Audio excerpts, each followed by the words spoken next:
So welcome, ladies and gents, to our Dragons of Icespire Peak game.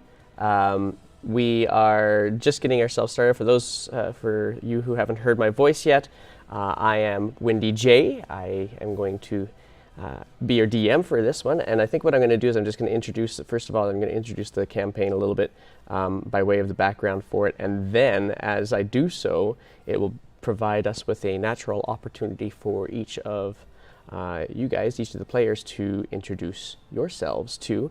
And just so you know, we are streaming live right now on Twitch. So you can introduce yourselves as you see fit.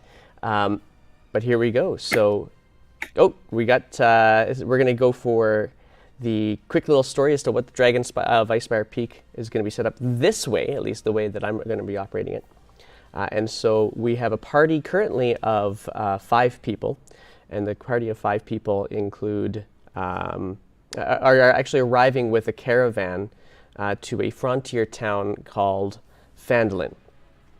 Now the caravan it's a relatively large caravan that these 5 characters are in, and the caravan was intending to carry on further east to another community called Tribor.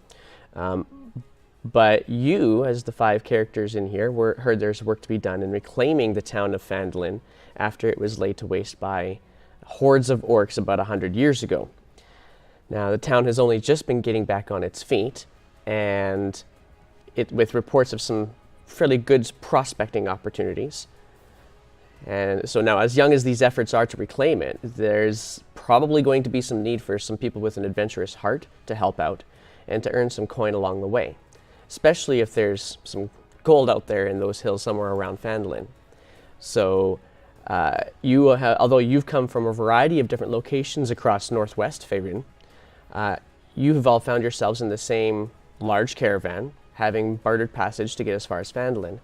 And it's Phandalin that we begin our tale. So we have our caravan, who's actually taking a bit of a break on its journey out to Tribor by setting up camp outside of Phandalin.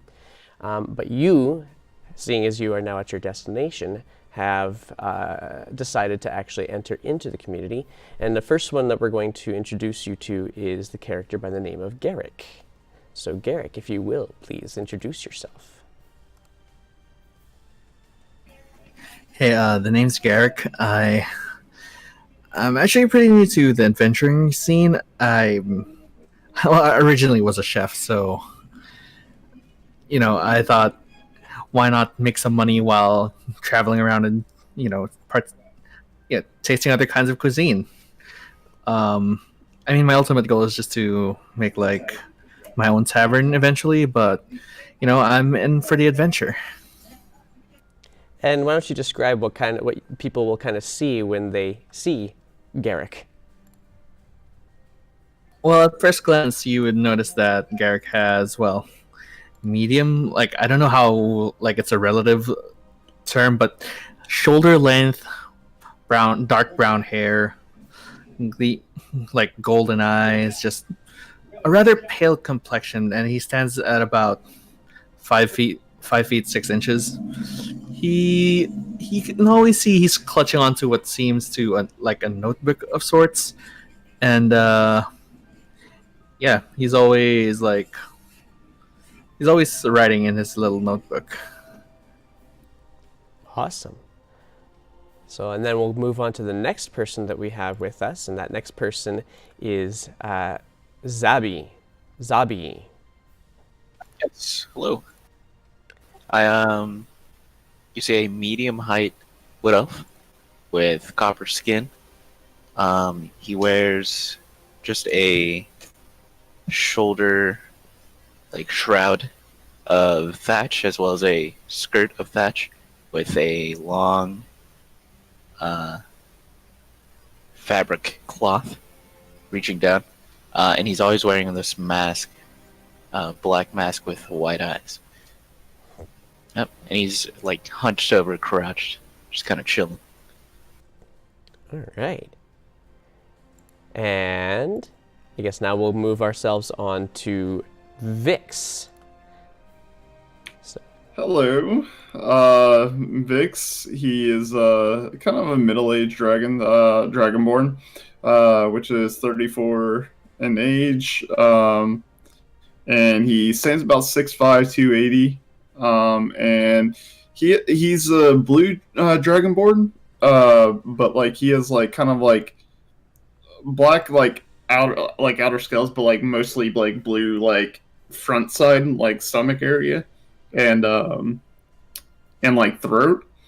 Um, and he started trying to go on an adventure, just to to repay the debt of an adventure squad that saved him from the grass of being possessed. Marvelous. And then we get to move on to Marie. All right. So Marie is a young woman. She looks, I don't know, young woman age, I guess. I don't know. It depends on the grace. She's a half elf. She has Merida, Princess Brave, crazy red hair that is styled back with two ribbons trying to contain it, one on her head and one tying it to kind of a low ponytail. She's wearing common clothes, kind of in more earthy tones, with a traveling cloak over it. She's half elf, and she's just kind of looking around. She does have like kind of more of a not adventurous type build, so it's kind of clear she's more new to this than most people, as she's kind of been more of a town worker than a I'm gonna go make money fighting dragons person. All right. And then we move on to our last character for the moment, at any rate, and that is Uman. Oh, yeah. You see a human man with noticeable face scars, more as to say as if he's been acid or I guess being burned. Half of his face is purely scarred, but after that it's just mostly covered up. He looks pretty friendly, smiling around, looking people directly in the eye, looking around, but not making any fuss or anything too extroverted. He's keeping to his own space and clearly looks to be excited to reach Phandalin. All right. And so there you are for our first few characters. Anyway, we'll probably have another one joining us partway through, but want to quickly kind of give an idea as to what to expect with this campaign a little bit too, being that it is our first session. We only just met each other for the first time mere moments ago. We have people from literally all over the world. We got people from Florida, Australia, Canada, the works. So it's UK is in here too. So it's kind of one of the unique advantages of the internet, I suppose, that we can do this kind of thing. For me, as your DM, I am kind of keen on the idea of role play, but also I like to try to make sure the combat encounters get to be pretty entertaining as well. So I'm going to try and do my darndest to make sure everybody gets a little bit of playtime, everybody gets a chance to speak as best as I possibly can, and let you guys each play out your characters the way you want.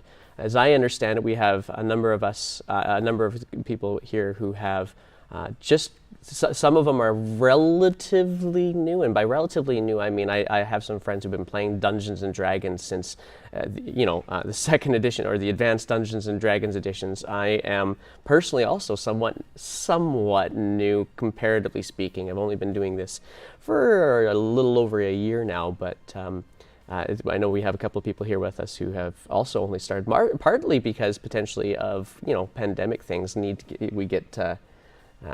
We get to try out new things when we have new circumstances, and this seems to have been the rabbit hole that I've dropped down. So that's basically where what I'm looking at right now, and trying to make this a little bit more entertaining by way of using one of the Wizards of the Coast box campaigns, which is this Dragons of Icespire Peak.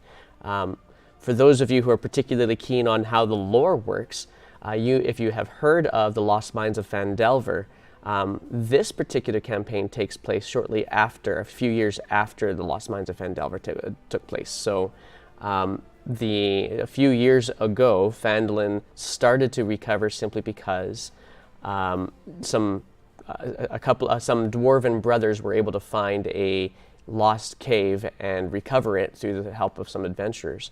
Well, that's not these adventurers. These adventurers are new ones who are arriving to Flan. So as you enter Flan, and this is where we get to dive straight in. I guess I should do this before I carry on. I should be asking if there's any questions that any of my players have out there. Any questions before we carry on into the storyline?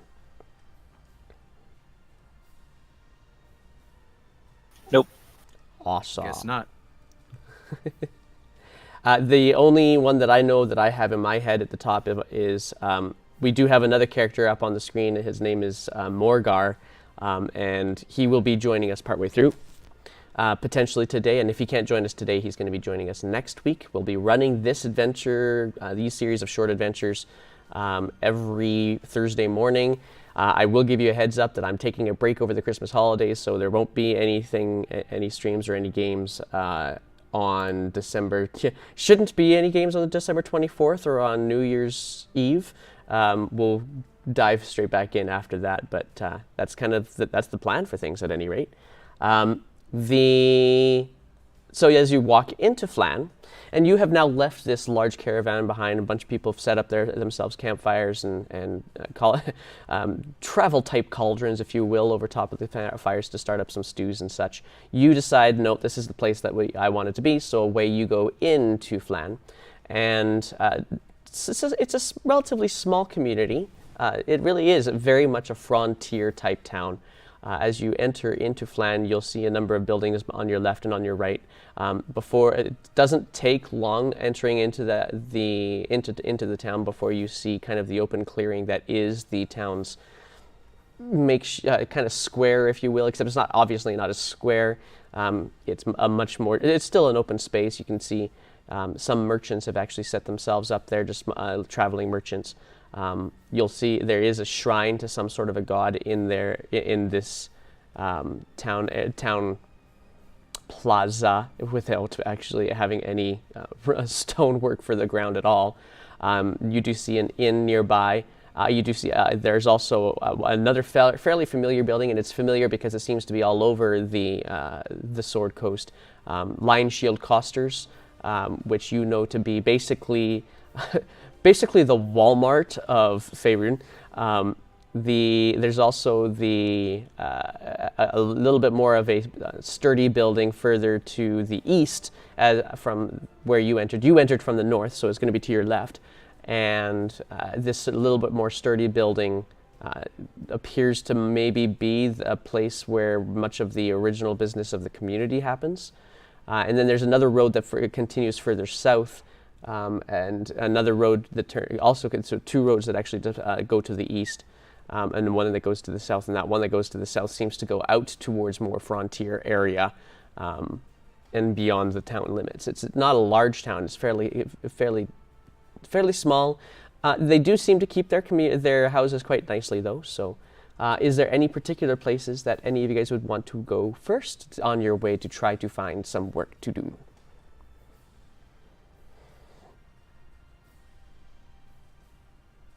I feel like Vix is more of a serious character, about adventuring, and so I feel like he's going straight for a tavern or something like that, looking for work. Okie doke. And so would the rest of you guys follow Vix if he's just going to go straight for it?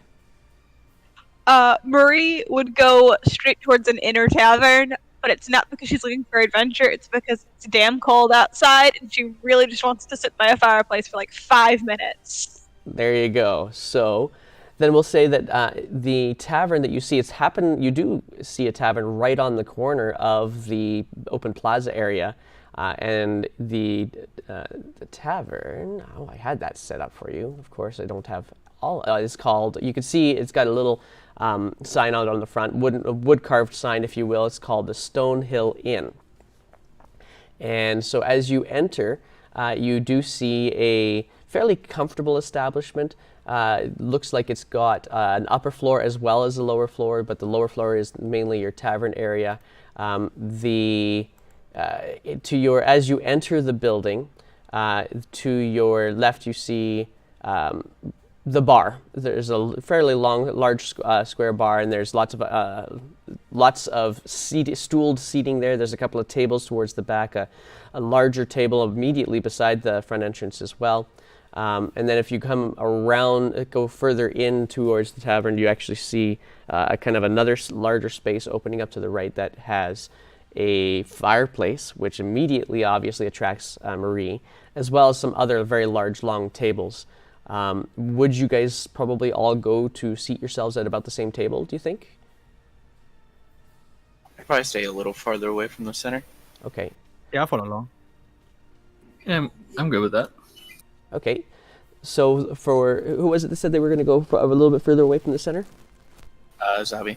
Okay, so Zabby, probably what you would find yourself doing is finding one of the tables that are towards the back, because there's only 2 seats at those, and kind of keep to yourself for the most part. For everybody else, you'd probably find yourselves a table. There is definitely a table that can seat quite a few people here, and so the 4 of you find yourselves proximal to a fireplace, and kind of getting yourselves a little bit warm. It is chilly. It's not. It's. I consider it kind of like Canadian fall weather. So it's. You're in the northern regions of Faerun, so generally speaking, you're going to have some more cooler days than you are going to have warmer days. So the fireplace is kind of welcome.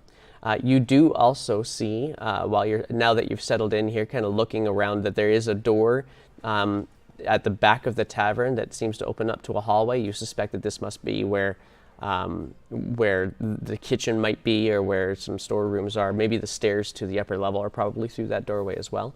But as you enter, a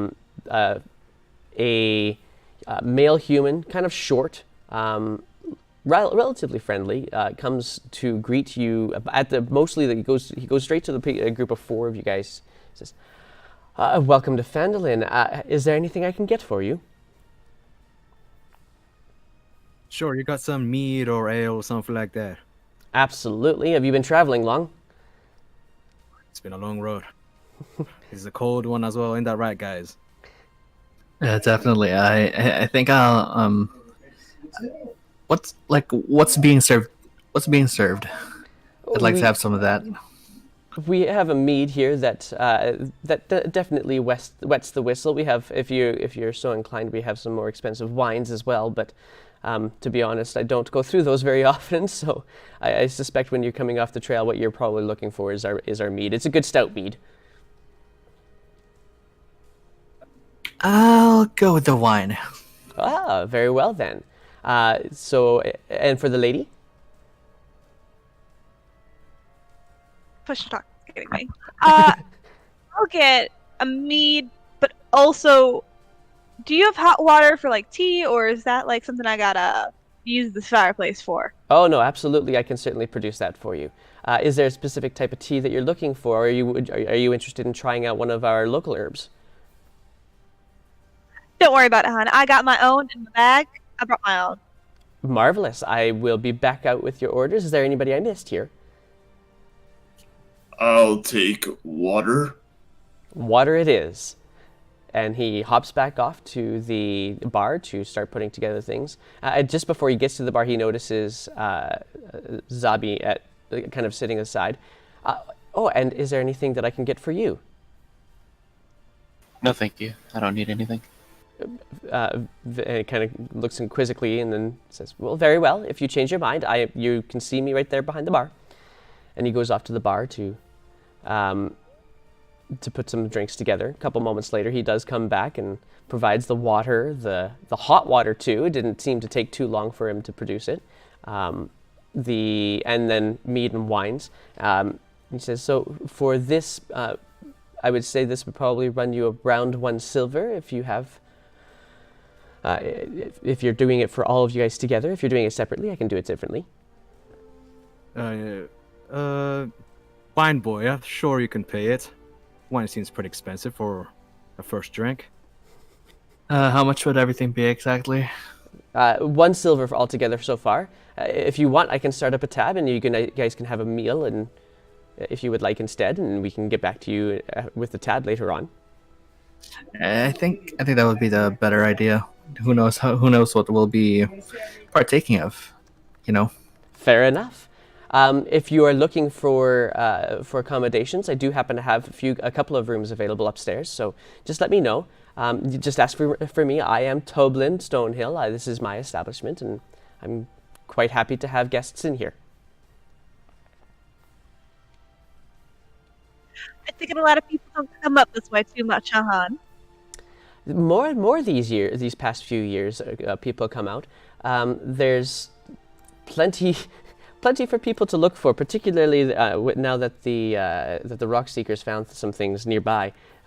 There's a desire to see if they can. Everybody seems to think that they can find their own hill of gold, and sometimes they're actually kind of right. So.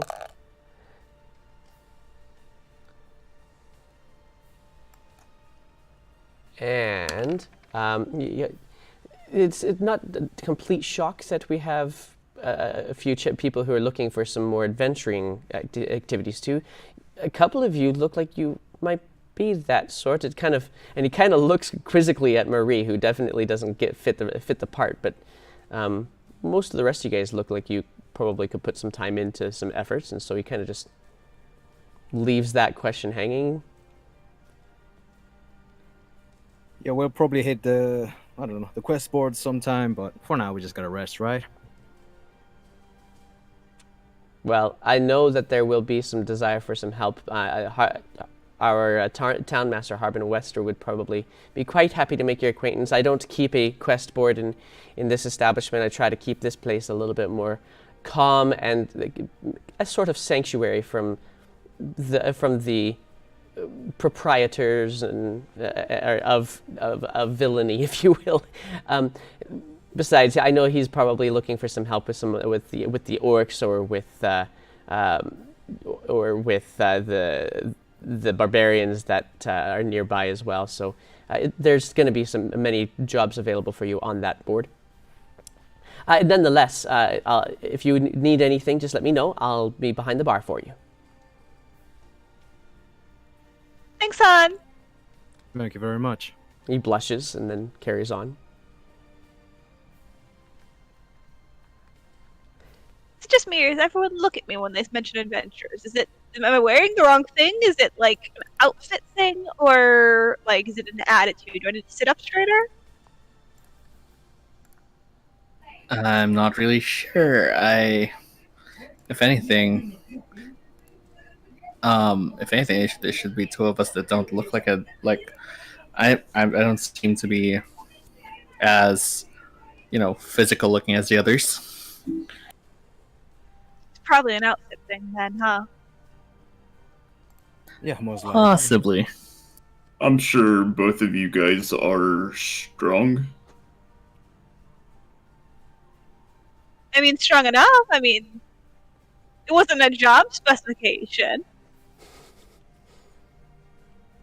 Strong in your own way. Wait, did someone actually pay for this? Or was it just left hanging? You have a tab. Oh, all right. Seeing them talk, and looking for allies to adventure with, I'll make my way over. Okay. And so you do see. Hello, guys.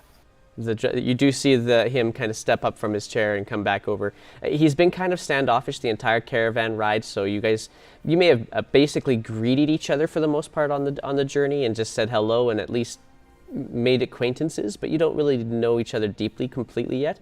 But Zabi has been keeping himself a little bit away, and so now it is noticed when he comes to approach. Oh, hello.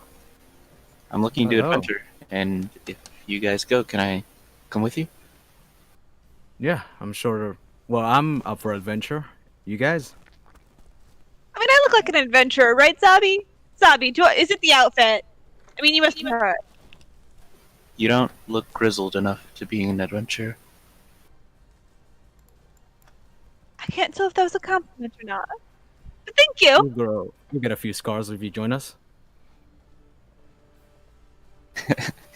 Okay, That doesn't I'll sound just like sit down. something I should be looking forward to. It is what it is. It happens anyway.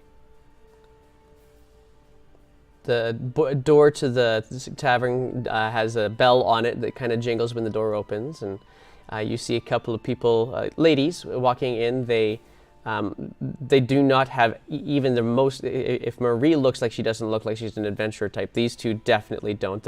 They are just giggling as they make their way to. They wave at Toblin on their way in and sit down at the exact same table that Zabi used to be sitting down at, and just start chatting. One of them kind of takes a quick little glance over at you, and then they start to whisper a little bit over the table. Toblin immediately brings them something. It's obvious that these are regulars. I think I they wonder like what you. they're talking about. I think they like you, or they're planning to rob you. Either way, you're gonna have a great night. Can I see if they're like sizing us up? You sure go ahead, roll an insight check. We can get our first roll of the night in. Oh yeah, first roll, first roll. First roll, first nat 1. Insight. What is that? 6. 6. Alrighty. So with a 6, you. I'm at +6. I'm at you plus got. 6. Oh, you got a +6. Okay, there you go. Wait, equals 6. Wait, hold on. Oh, there you go. It came up. It came up. I could give some advice. Yeah, if you've never done this before, so one of the ways that you can do this is to actually go into your character sheet, and we are working with Morrow. So in your character sheet, let's see here. If you click right on the word insight, it will roll it the way it's supposed to for you. There we go. Sorry, just a now. Sorry. It's not good. Now, I actually have, hang on, I'm looking at the wrong character. That'll make a difference. Ha ha ha. Okay. Yeah. Okay, so with an insight check of, that's 15. I'm going to take that first one that you have there, the 15. So with an insight check of 15, you're familiar with stories of towns that have all sorts of different characters, and one of the characters that seem to exist in every single town is the town gossip. You're pretty certain these two are them.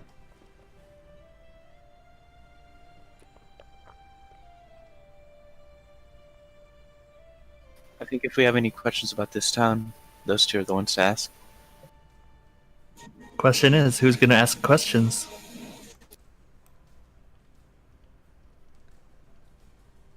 I look at everyone else, not including myself in this pool of who's gonna ask. Mary, you look like that talking type. Is that just because I'm a girl, or it's the goddamn outfit, isn't it? I just smile. All right, I'll You head over. might be better at talking. Alrighty. So Marie heads on, kind of gets up. She wipes off her whatever grease or dirt that she might have from the journey, and then kind of grimaces a little bit at the clothes, and then makes her way over to the table where these two ladies are. They're older ladies. They're still very giggly, but they are older ladies, probably in their maybe 50s, maybe just a little bit younger than that. And they looked up to you, and as you approach, kind of surprised, honestly, that you've come to say hello. All right. Hi there, sugars. I'm just here because, one, it's hard not to notice you. There's, like, no one here. But me and my friends are new to town, and we're looking around, and it seems that you might know more than the old guy behind the bar. And I was hoping that maybe you could tell me some stuff about this place, because we're new here. And one of them looks up. Well, it's quite nice to meet you. What's your name? Oh, I'm Marie. Marie, I'm Sarah, and this is my friend Joan. And Joan says, "You're not supposed to share people's." And Sarah looks back. Get over it, Joan. These will be nice people. Come on. We've never had anybody actually come over and say hello. They're not going to come and hurt us. Certainly nothing like what we could get from other people who've been through these towns. I'm sorry, Marie. My friend here has, she has her own version of sensibilities. Come, pull up a chair. Come have a drink with us. All right, no problem. 1 second. And then she's going to go grab her chair from her table and just pull it over with her hot tea that she'll start making Marvelous. at that table. Sure, certain. And it looks to you as though these two ladies are also just having a tea of some sort as well. Oh wow, where they left us. I found my new group, guys. I'm traveling with Joan and stuff. She seems world-wise. So, All right, who's ready for adventure? I guess we just go now. Time to go. All right. Wait, where's the adventure? well, It's me. are you guys just going to sit here and kind of observe as Marie makes some new friends? Yeah, I guess we just wait until. I'm waiting for the wine. The wine has arrived. Yeah, we got our drink already. Yeah. Ah, excellent. And the wine It's- is... we just seeing what she's gonna come out with. Sure. Well, and as you're doing this, the wine has got kind of some earthen tones to it, a little bit of an oaky type flavor to it, and it doesn't. The one thing that you notice if you happen to enjoy your wines much is that there is maybe just a little bit more sediment than a proper wine ought to have. But aside from that, it's still rather palatable. So Marie, as you settle down, she says, Sarah turns to you and says, so is it the magic of the Neverwinter that's brought you here? Something like that. See, me and my friends were heading up north, and they said we could make some coin here. So we decided to stop off for a little bit. But it is dang cold up here. It is. But anyways, we were going to go. It is very cold here. I suppose that might be why the dragons come back. So it seems to be attracted to the colder temperatures, or at least that's what. Let me just cut you off here. Sorry, did you just say dragon? And Joan looks at Sarah with kind of these scowling eyes. There's no dragon around here. No, seriously, some people have said that there is a dragon flying around through the clouds. They don't ever say how big. It's because it's not a dragon, Sarah. It's just a bird. And Sarah says, Oh wow. good heavens, no. There are rumors at the very least of a dragon somewhere nearby here. It's supposedly as big as an elephant and has some white scales. So if it's one of the white ones, then I've heard that those are the ones that like the cold. And Joan just is shaking her head through the entire conversation. Can we on the guide table? Can we hear this, or is it too far away? No, the tavern is super empty. It's really easy to hear, especially these gossipers just yakking. Whenever I hear them say dragon, I perk up and I'm just like, I point to myself for a second, and then I hear them say white dragon. I'm just like, I slouch a little bit, just like, oh. They don't notice that. Your friends might, though. I mean, I'm not sure if you're hearing what I'm hearing, but they were talking about, there might be some sort of dragons here. I'm not too keen on meeting one. Yeah, let's not. We just met. Let's keep some good friendship before we go off to a dragon dying quest. You know what I mean? I agree. Exactly. And so Sarah says, carries on, basically just talking about the variety of different people that she's heard, and it's always this cousin of my great aunt Lily's husband, second husband, twice. She's had a couple of male friends over the years. Is the one who said that they saw this dragon and things like that, right? Through Sarah's conversation.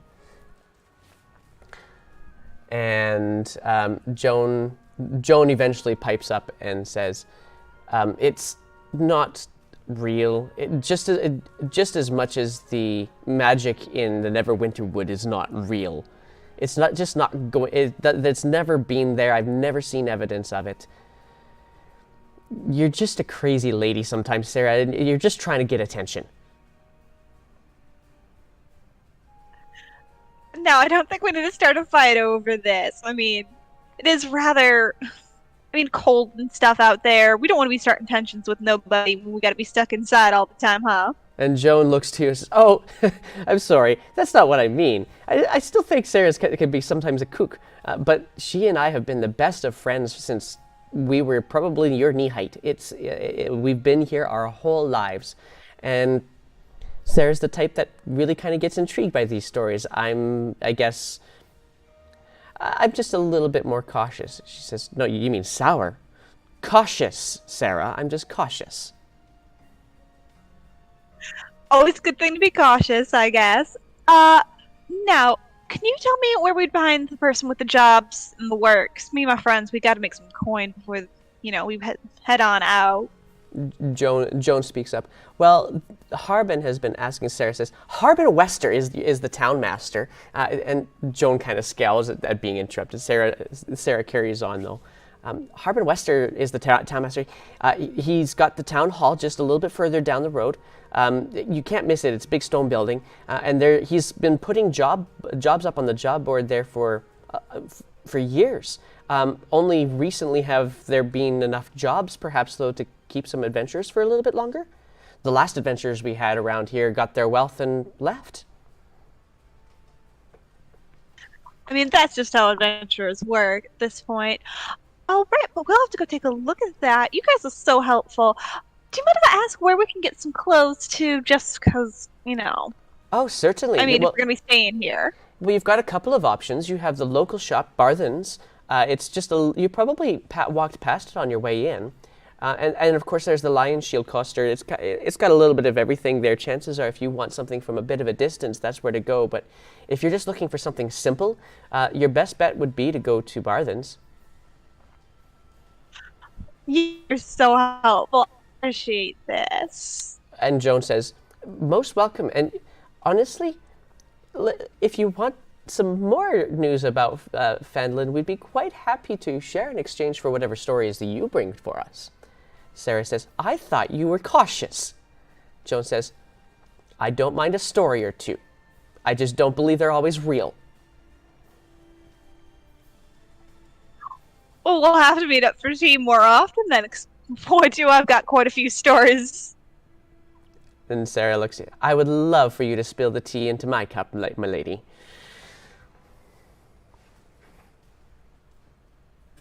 Perhaps another time. I gotta get back on my party. Certainly. We're gonna make some coin. We gotta stay a little bit more. Certainly. Thank you very much for joining us. Go say hello to your friends, of course, again.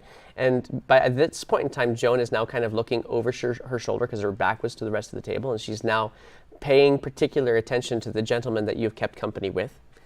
And just certainly, thank you for making our acquaintance. Have a wonderful day. You two have a wonderful time. I'm sure we'll meet up again soon. Then I'm gonna head back to the table. Awesome. And they are now looking intently. Particularly, they're looking... Gentlemen, if you're paying attention, you're going to see that they're really looking hard at Vix and at Uman. They're not so bizarrely... they don't seem as though Zabi or Garrick are quite so bizarre as a dragonborn and a gentleman with a fairly scarred face. I just smile at him, like this kind of cheeky smile. And Sarah smiles back. Joan quickly averts her gaze back over to Sarah instead. I'd like to believe that I didn't really pay much mind of as much as I was listening. I was probably not really looking at them. Fair enough. So now that everyone's back on the table, let's get everyone's motives out first. So why is everyone here? Let's start with you, one boy.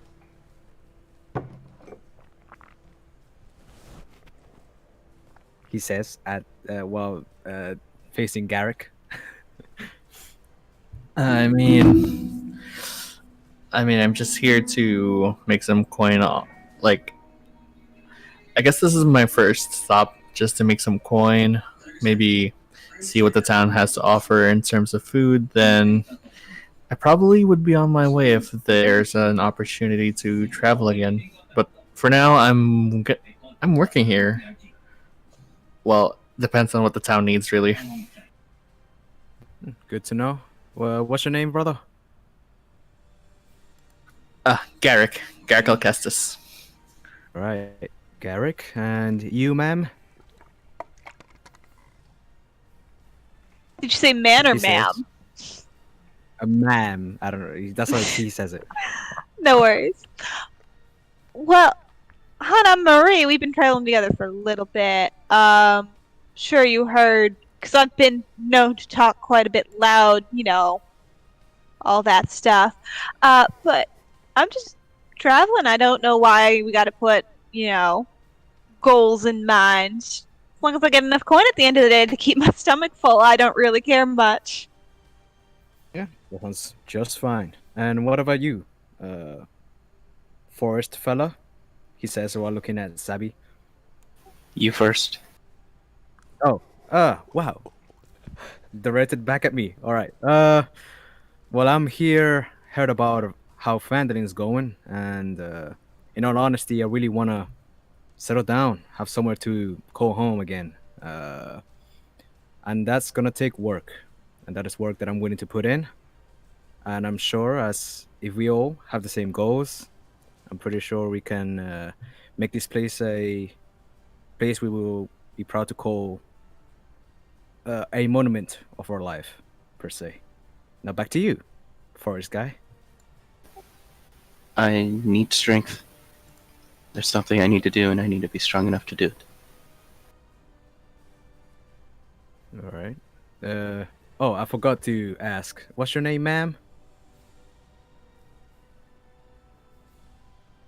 My name? He says, looking at Mary. Oh no, to ma'am. So he's saying to Anna, to Mary. Sorry. Honey, you gotta get your ears checked. I've been talking about myself nonstop since we came. It's Marie. One of my ears is kind of falling off, and I don't think I've heard your name exactly. But welcome, Marie. And what about you, forest fella? My name's Abby. Sabby. All right. So last one. How about you? How about you, Dragonborn? I just have a debt to repay.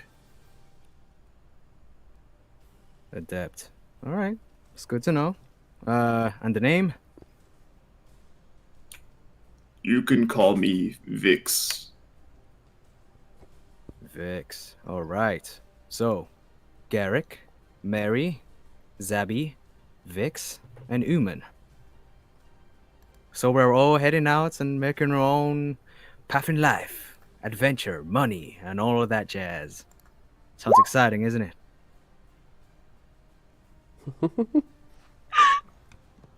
What was that?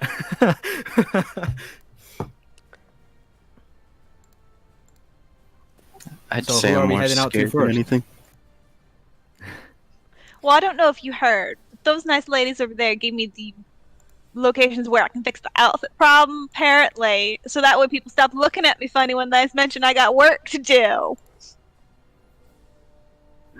It's alright. We don't really have to do that, do we? Come on, let's get our work on. Come on. So Do you think I look like I'm ready for or work? where do we head to first? It doesn't matter. If you're ready for work, you're ready for work. You don't have to look the part. I like you. I look like I belong in a medical. I look like I belong in a hospital. I'm still out here working. What was the name of the quartermaster guy or mission guy? So that would be Marie who would have heard that. His name is Harbin Wester.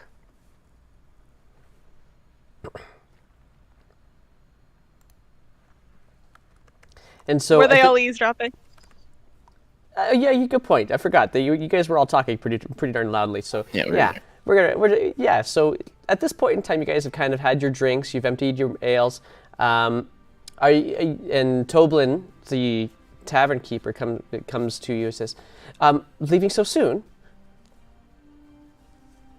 I guess we gotta head out and go for an adventure.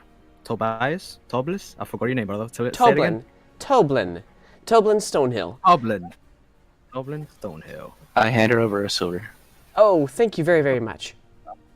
Ooh, I see how you play. All right. And But she was feel looking free for to- us to pay. She wasn't like saying goodbye. Oh, sorry, he. But Oh, he. yeah, that's Sorry. okay.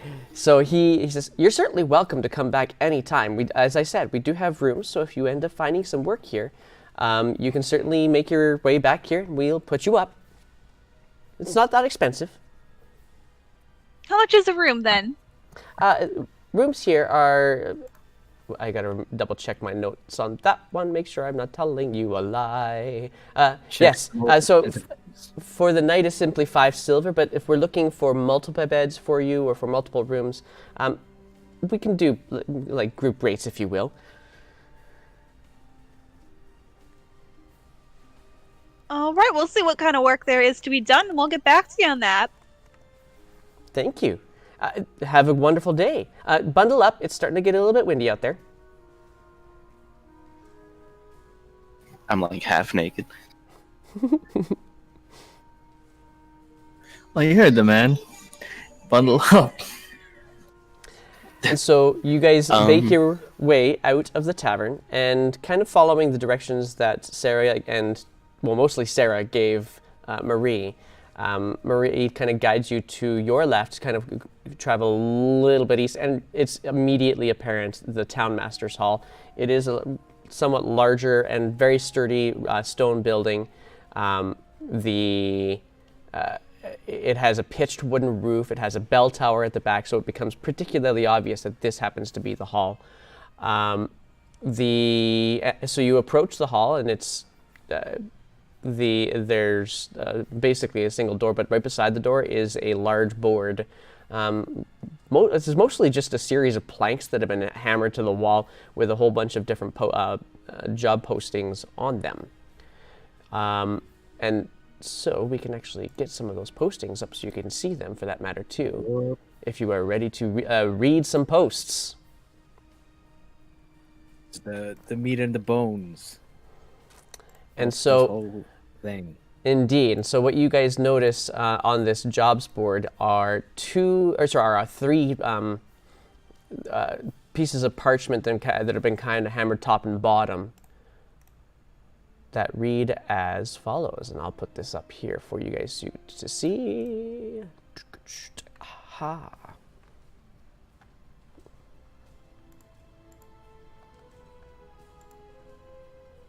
Alrighty. So, did you guys see all that? Okay. I have a sudden funny feeling like you guys can't see the same thing that I can. Yeah, I can see it. Yeah, Okay, we okay. see. It's free Yep, quest, I right? got it. Good. Just making sure. Right. All right. Can any of you guys read? Again. Can you not read, hon? Looks like good paper to me. All right. Fuck. So we'll work on it. Okay. Wow. Marvelous. So real quick, which of us can read in this group? Just because I can read. I cannot. think I can read. I can read. Imagine most of you guys can. Yeah, I could probably read. You might, whether or not you're going to say that you can read is a different story, but I believe most of you guys Yeah, at least something in it. understand, you can read, write, and speak Common, and some of you guys have some other languages available to you too. If you haven't seen that before, you go into your character sheet in Roll20, and can just simply scroll down through to the bottom left-hand corner. That'll tell you all the languages that you know, which could become useful later on.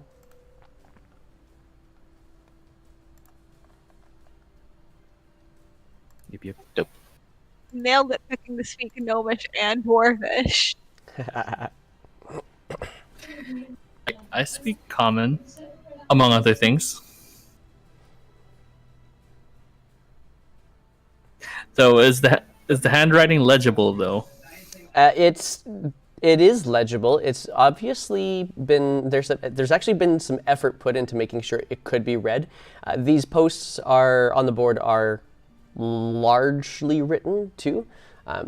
It seems as though they're trying to grab the attention of anybody who happens to be on the street as well. So they've got the big titles at the top: the Dwarven Excavation Quest, Nomengard Quest, Umbridge Hill Quest. And he's making sure that the word quest is particularly large and in thickly painted scroll work as well, to make sure everybody can see it from a distance. Uman is looking at the Umbridge Hill quest, but squinting his eyes as he kind of moves his neck back to look, and he says, "Does that say midwife?" Oh gosh. And I think at this point, we're just gonna read the name out loud in kind of like a teacher voice to everyone. Because, dear God, she's gonna have to teach these kids to read. I mean, Garrett could read just, the handwriting. He's a bit not used to reading other people's handwriting. Either way, she's gonna read them out loud. That way we're all on the same page of exactly what these say. Okay, so she does read it out loud, and she does it in a fairly boisterous voice. And in doing so, the door, you notice as she's just kind of wrapping up the reading of the Umbridge Hill posting, that the door from the town master's hall opens up, and this fairly rotund man steps out and, well dressed, if you will, looks to you and says, "Oh, marvelous! Are you here to take one?"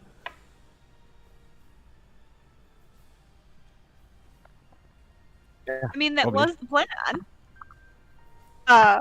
Unless suddenly plans changed on me, and she's gonna look back at the group.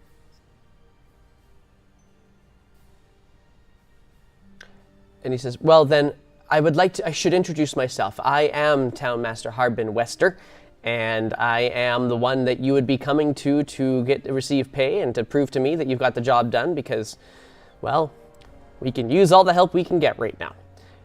What does it look like? He's about 5 foot, I'm going to say around 6, so not much different in height than Garrick. The difference is that he's probably got an extra 400 pounds on him. Maybe not 400, that might be a slight exaggeration, but he is a very rotund, round, portly looking fellow. He's got some stubble, but it's a very short stubble. It looks like he may have shaved, and he just happens to get his 5 o'clock shadow particularly quickly.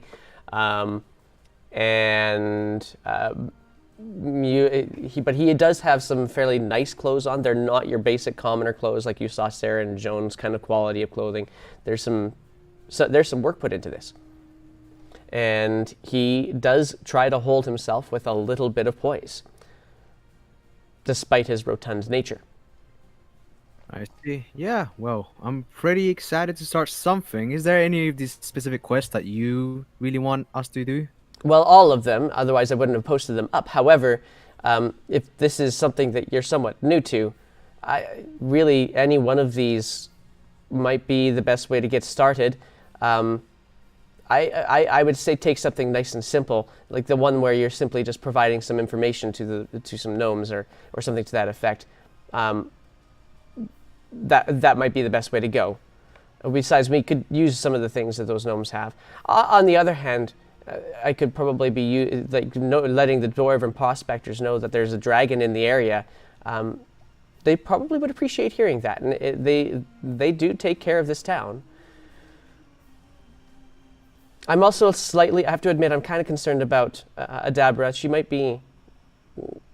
might seem like she's got some strength to her, but, well, nobody is safe when they're separated from the rest of the community. Yeah, that's. I'll cheer to that. What do you guys say? I think we should do the Dwarven one. Warning a whole population rather than one lady. We're trying to haggle away technology that maybe they might need for the dragon attacks. Yeah, but, at least we know for sure our ladies. out there on her own. You know what I mean? A whole community can take care of themselves for a bit, and it's just a warning. I agree. I think we should help Lady. Yeah, I think I'm down for that. Fair Well, enough. I guess. Yeah, that solves our quest problem then, huh? We're gonna go try and find this lady out in the woods or, hills or. All right. And so with that, so you let's see here. One of you guys take the posting off and kind of hand it over to Harbin. He says, "Oh, excellent! That makes me happy to hear that Adabar is going to be okay. I really, I have to admit, it might be a bit of work for you to convince her to come back to Phandalin, but if you are able to do so, and show to me that she is indeed safe, I do have some pay here for you. Just let me know. Just make sure that you come back and meet me here. I'm going to leave these other posts just in case somebody else comes up here to help us out as well." Yeah, sounds fine. We'll do one thing at a time. Marvelous. Then the way that you need to go is towards Humbridge Hill, and he explains to you the direction, basically how to get to that location. It is a little ways outside of Phandalin, and I'm actually just going to make sure that I'm not missing my spots here. Your map of some sort. No. Yeah, my map is telling me I'm right. Haha, look at that. Okay, cool. Just wanted to make sure my brain wasn't losing things. It kind of points down towards the southeast of the town of Phandalin. You can kind of see towards some that Phandalin is kind of nestled at the end of some hills, and he's just basically kind of pointing you towards a hill a little ways away. And so, are you going to start going off in that direction right away? I'm ready. Are you guys? I believe the lady wanted to do some shopping. It is Oh, all right. extraordinarily cold out there, and I doubt that it's going to get much warmer as that sun starts to go down. And one of you is not wearing a lot of clothes. So, am I wrong to True. assume that maybe we could use something a little bit warmer? I could use a hat. All right. All right. So with that, you can now, if you recall, Marie, that Sarah told you about two different locations. There was Barthen's Provisions, which is kind of the local shop, and then there's the Lion Shield Coaster as well, which is, like I said, the kind of the Walmart of the of the Sword Coast. So is there a particular direction that you would be searching for? I'm going to Walmart. All right. So then, if that's the case, then I'm going to get you to roll a perception check. Get some dice going Second here. roll. All right, yeah. So you basically, as soon as you kind of step off the porch of the Townmaster's Hall, you look back towards the direction of the inn. You see kind of the clearing and think that's probably the best place for us to kind of find where everything is. And recall slightly that's where that they said that the Custer was going to be there anyway, and you actually maybe saw it on your way in, and so you go back and find indeed that the Lion Shield Custer happens to be on the corner of the road that would actually take you towards Umbridge Hill. All right, does everyone follow me, or are they just like standing there on the doorstep waiting for it to get back? I'll go in. I mean, I'm following. I'll go in as well. Okay, so hiding or hanging above, you guys make your way back there or to the Lion Shield Coster, and hanging above the front door is a sign shaped like a wooden shield with a blue line painted on it. That's how you know it is the Lion Shield. Is kind of the logo that everybody's familiar with, is the blue lion painted on a wooden shield. As you enter into the room, you are greeted by, there's a few people kind of milling about the location. There's what you see as you enter the building. It got 2 floors to it. The first floor's got mostly like food-like provisions or some camping tools, or even just basic cooking tools that you can use in a home. Brooms, lanterns, basic gear, ropes, and then on the back wall you see hanging some a variety of very simple armor and very simple weapons,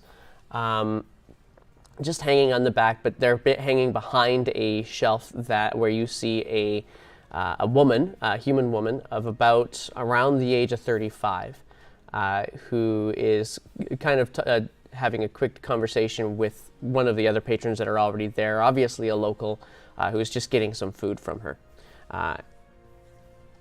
At this point, is there anything in particular you're looking for? You're looking for some different clothes? I think she's gonna head over and just look at clothes for a second to try and make herself look a little bit more like an adventurer. Okay. Let's see here then.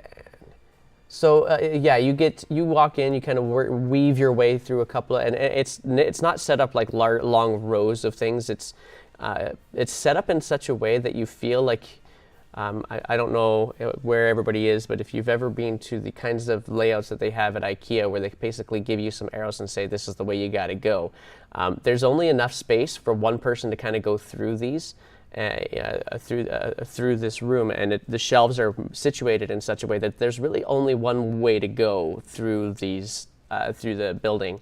And there happens to actually be an exit door on the other side, kind of right beside the table where the weapons and armor are hanging behind. So it's kind of like you follow this path as a way, and you get the sense that this is definitely a method of trying to convince you to buy more things, kind of like the checkout lines where they make you weave through 75 different things, and just to see if you can be convinced to buy a Pepsi or a gum or something along those lines. Clothing. We're going to go for some common clothes then. And so common clothes, generally speaking, oh yeah, of course, now I can't find my price tags on things. Oh,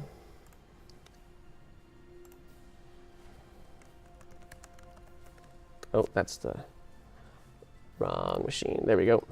So you do find some common clothes, and they are nice. They're obviously put to kind of locally sourced, if you will, created by locals, and so they're certainly not fine linens, but they're certainly comfortable enough, and if you were to like tunics and such, that if you were to put them on, you would not look like you are a tavern keep by any stretch. You would look like you're actually ready to take on some of the regular world. You could try those on for size, or if you wanted to try something a little bit more pricey, just let me know that's what you're looking for. I think she's gonna be looking for something that's warm, just because she's miserable and is from the south and hates all things cold. Got you. Okay. Then let's talk about. So you do. Let's see here.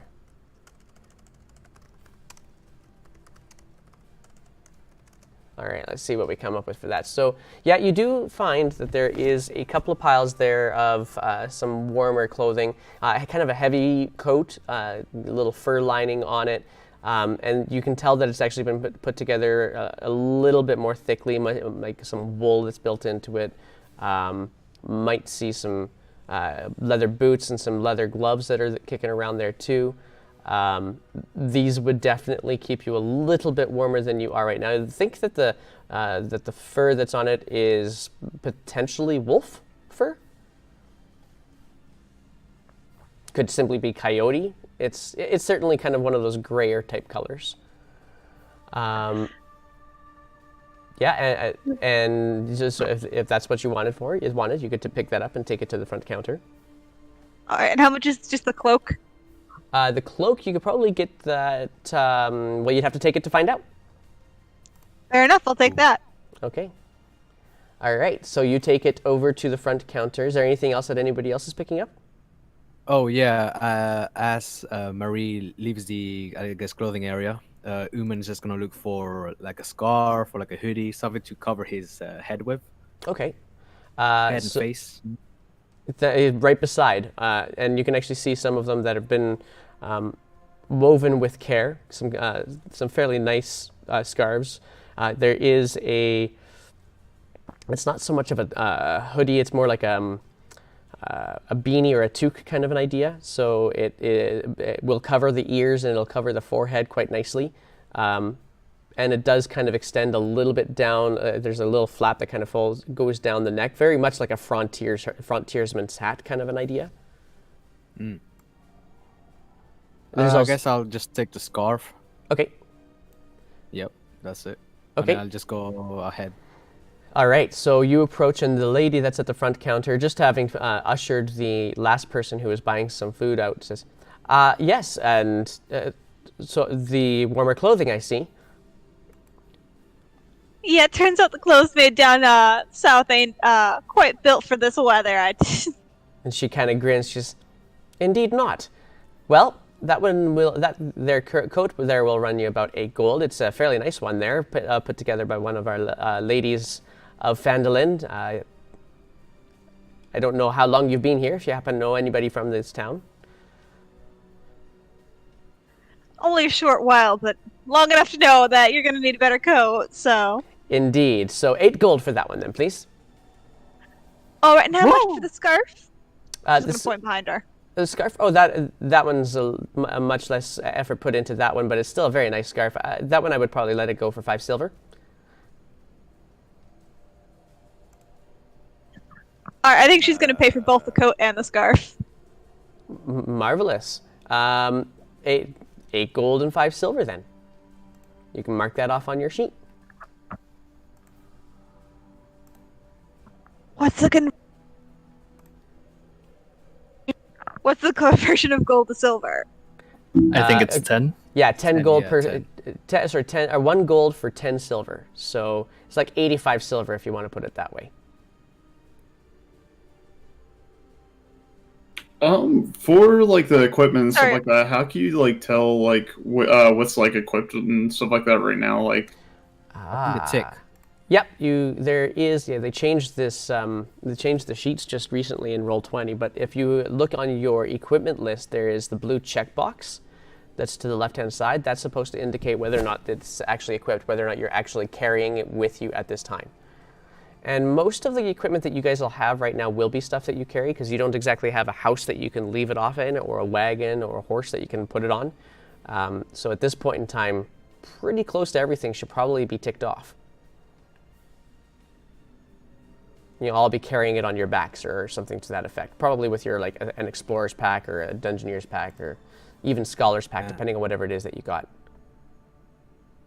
I mean, like right now it says like a shield and like like I have a shield and a lance and whatnot. Like, but I was looking to like because like whenever I originally picked it, like I was like I wasn't sure if like a lance was like 2-handed or whatnot. But like I know like when we were writing something that's 1-handed. So I was wondering like how can I like because right now the AC is like 13. So I was just wondering if there's like a way to if that's with the shield or without the shield. That should be with the shield. I'm just going to check that. Yeah, it is with the shield.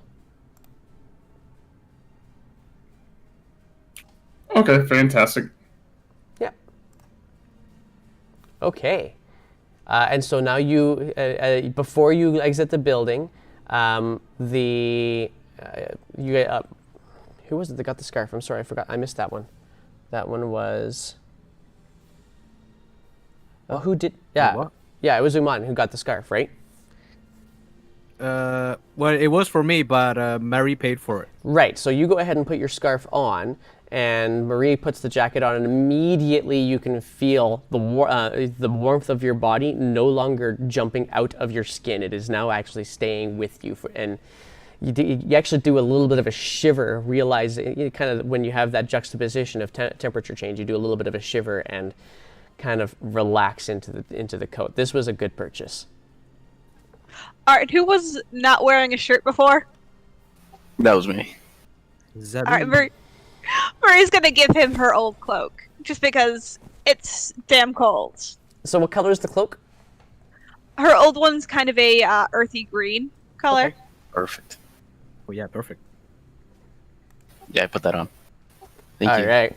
I appreciate it. You can actually put that into your equipment sheet if you want. We can have some fun with that storyline. So with that, you guys have now done a little bit of shopping. Is there any more shopping or anything else you wanted to do before you started making your way towards Umbridge Hill? I'm satisfied. This coat's so soft, so warm. I don't know why I didn't buy this when I first got here, but I'm happy I got it now. All right. So we're all ready now. I think so. All right. So you start making your way south out of town and following the directions that Harbin Wester gave you when you took the job. And it takes you a little while. Well, you realize, actually, before you leave the town, you realize, hang on a second, if we were to go right now, if anything were to happen, we might get caught right around the supper hour. Just want to make sure that you guys are okay with leaving now, just in case things happen and you end up getting caught in darkness. If you're okay with doing that, or if you wanted to pick something else up on your way to go do that. A DM warning / threat, I see. Well, I'm pretty experienced, so Uman will probably be fine with it. He probably just wouldn't even realize. Okay. I mean, I got dark vision, so I don't realize. Yeah, I travel during night commonly, so I wouldn't All be right. too worried. Then you carry on out the south end of Phandalin, and it takes you it takes you a few hours to pass a couple of hills before you approach what you assume is Umbridge Hill. And you only assume it because Harbin told you that there was going to be a windmill surrounded by an iron fence there, and sure enough, there it is. And it's a very old stone windmill with this iron fence. And there's but when you get there, as you kind of get closer to it, let's find out what's the travel order that you guys are moving in. Who's going to go first, or who's going to be the person who's going to want to be at the front of the whole group? Well, I suggest Vix, but up to you, brother. Yeah, I think Vix would definitely be in the front. Okay. And then anybody in particular who wants to be in the back? I'm definitely in the back. Oh, then I guess I'll be in the middle. Okay, so we have Uman in the back and Garrick kind of near the back as well, and then. So I'll be in front of, because Sabi took the back, so I'll be, I guess, in front of Sabi. Oh, okay. And. I feel like they might be keeping some distance from me, so like secretly I'm just like sniffing my armpits and stuff like that. That way I'm like, okay, I'm good. I'm good. Oh, we could actually roll for that. Anyway, the Roll for that. roll for stink. Constitution save. Yeah, roll for stink. Just for fun. Let's just do it for fun. Go ahead, roll that con save. Constitution. All right. Yeah.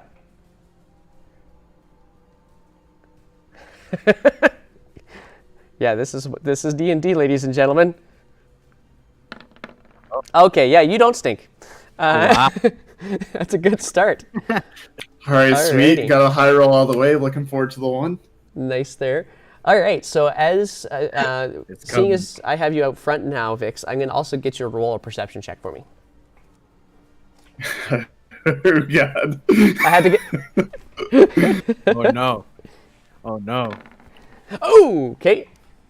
Yeah, you are very much. Marie, are you going to be right behind Vix? Is that I kind of put you right there? I don't know if that's where you're actually going to be. Yeah, I'll take up the second spot. Okay, well then I'm going to get you to roll a perception check too, just because this could be entertaining for the story purposes. Oh,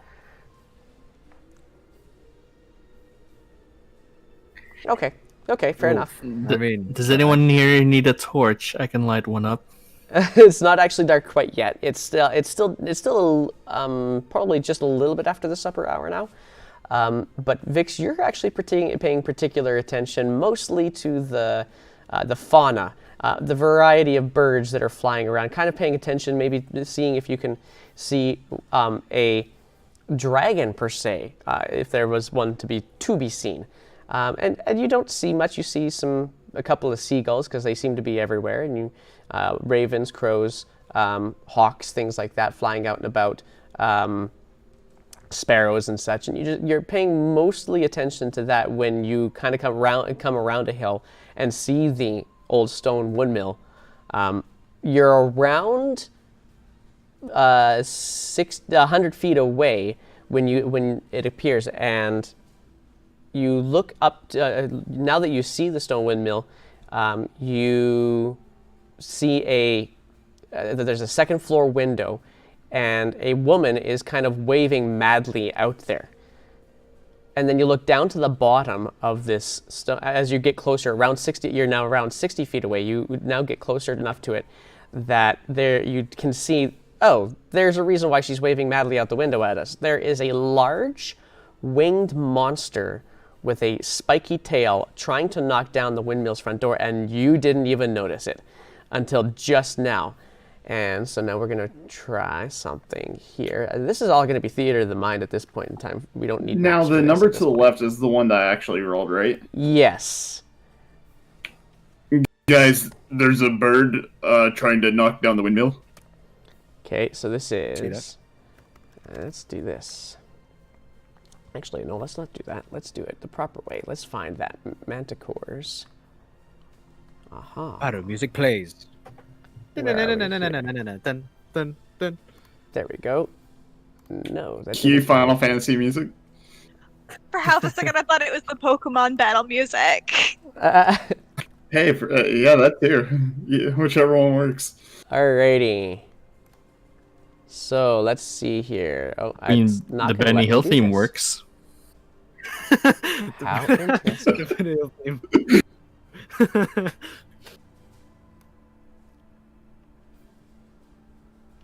Now I can't find the tool that I need for this. Go figure.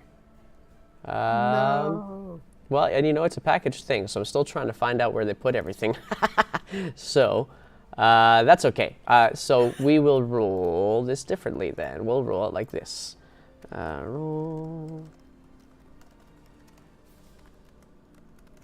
Oh, I totally did that wrong. Sorry. There we go. And...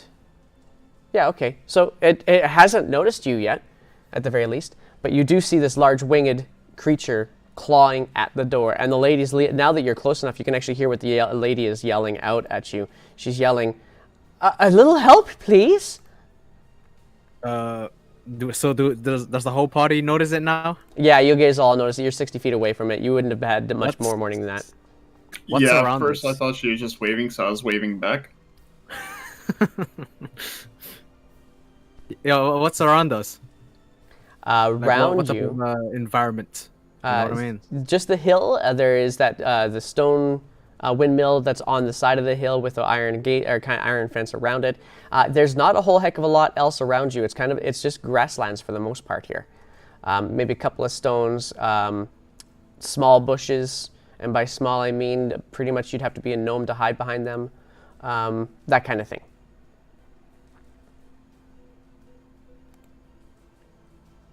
How far away from What it are are we we? thinking, guys? You are 60 feet away from it. Can I try to get the creature's attention? You can certainly try. How would you do it? I pick up a rock and throw it at it. Oh yeah, okay. Roll a. Actually, you proficient with ranged weapons? A crossbow? Oh, a sling! If you go proficient with. Reach all the way 60 Yeah, you could. You could use your sling if you want. Oh, you don't have one. So you know what? Just roll a one. Pick up stone, and roll a d20. Just a straight d20. Oh yeah, smack. So you do pick up a stone, you find it, and from this distance, well, you know what? It would have to be with disadvantage because you're 60 feet away, and nobody can throw 60 feet. So unless you're playing American football, so roll for me. Roll me another d20 and see if that still keeps. At disadvantage. There we go. So you roll, you throw, but when you do throw, you also make a fairly significant grunt trying to get it there, and it kind of bounces up to the iron fence. I'm going to say you're now probably more like 55 feet away because you would have done a running throw for that or something to that effect. And now it's looking at you, and it kind of steps down from the door, and it's a very bizarre looking creature. It's it kind of got a lion-like head, but large wings sprouting out from the back of its shoulders, and it looks like it could be a small winged lion, basically. Little manticore. And Is it just furry? is It's that- not like I think scaled or What you anything? trying to do? it's growling. It's not really sure what to make of you guys at this point in time. I'm just I gonna. guess I want to run up to it. To be honest, like Vix is the type of character that's like stupidly brave to a fault. So like I feel like I would run up, seeing that she's actually in trouble now and not actually waving to me. Okay. So yeah, I'll just run up. Okay, and as you run up, it kind of does a couple of steps back and growls at you, and then you are rather surprised at what comes out of its mouth. It doesn't roar, it speaks. And says, "This is not your fight. Stay back," and growls. She seems pretty defenseless to me. He says, "Then it must be you that actually brought the dragon, if that's what you think. Did you bring the dragon to the region?" Vix points at himself. Yeah, and the manticore kind of smiles, and it seems like something I could expect from you. Ooh, racism. Are you saying I'm a dragon? You look the part, and it starts taking a couple of steps forward.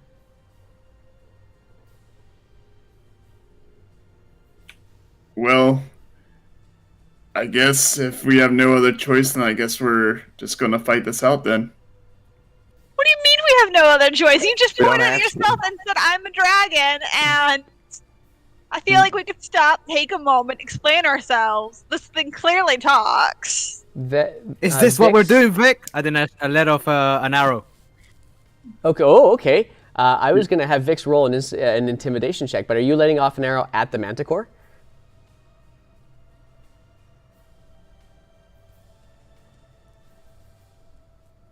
I lost you. Are you shooting an arrow at the manticore? Oh, sorry. I didn't press the fucking push to talk. So what just happened now is the manticore stepped forward, and then Vix was like, "Oh, so now we're gonna fight." Is Yeah, that what I- just happened, right? Yeah, I was gonna have him roll an intimidation check right there. Oh, I see. Okay, just roll it first, and then. Okay. You know. Okay.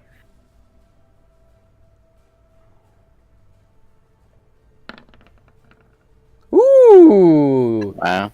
Yeah. Okay. And so, the manticore looks at you and then notices a little bit better now the people behind. He didn't roll high enough on his perception to be able to see a whole lot of things, but as you say that, and you see he notices your companions also kind of take a step forward, and immediately you notice its ears kind of fold back, and he kind of lowers his body. Kind of get the sense that he doesn't want to fight. Good kitty. And he says, "Listen, I'm not interested in taking flesh off of you if you're not the cause. I'd rather see this dragon gone. But I can't go back to my home anymore. And so I'm just hungry." What does this lady have to do with the dragon? Food. Either she has Oh. it or is it. One or the other. Well, you're not going to eat the lady on my watch. And he kind of settles. He kind of lowers himself down a little bit further, ears folded back again. With my bow ready, I just say the word, Vic. I'm ready to go. And he kind of starts kind of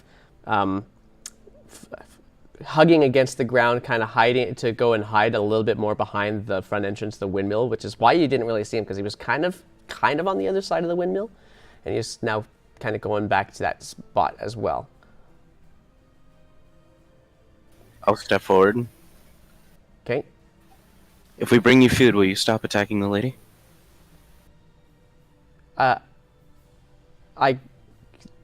If there is food to be had, yes.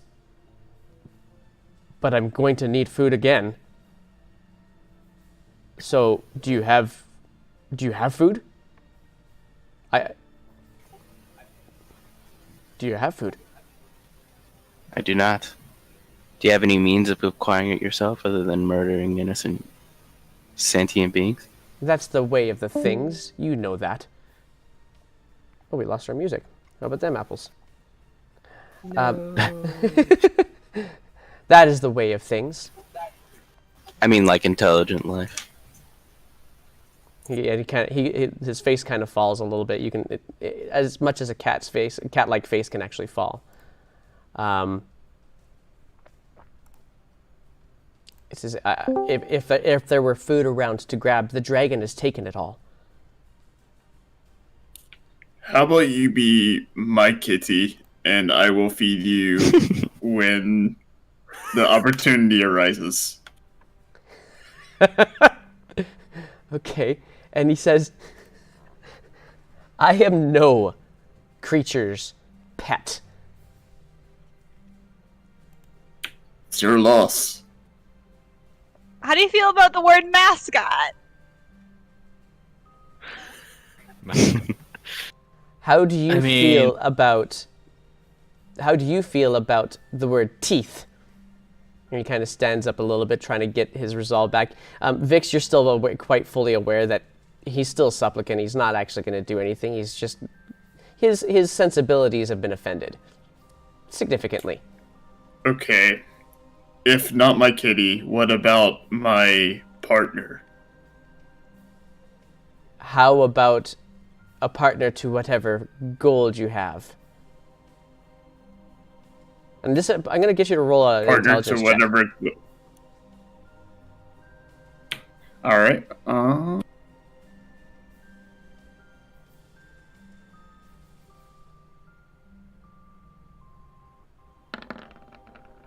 Oh, that's a safe though. Not great.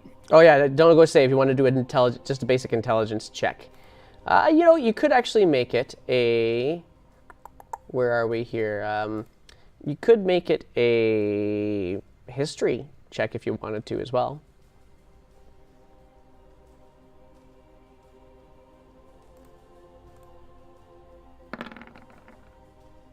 No, it's not much better, but hey, that's okay. We can use. So, you're kind of getting the sense that this creature has no idea already what he really wants. Just that whatever he used to have is now gone, and so he's just trying to get something going for himself. I mean, we have rations, right? Would that suffice? Yeah, we all do. And he kind of sniffs out into the air a little bit. What's rations? What kind of rations? Come here and I will give you mine. How big is the manticore? He would be considered size large. Pretty beefy looking thing. You would have to take a lot of work to get this guy cut down if you wanted to do that. Probably don't want to get into a fight with it if you can avoid it. But if you do, there's still you guys are pretty tough. You guys would be able to do something with it.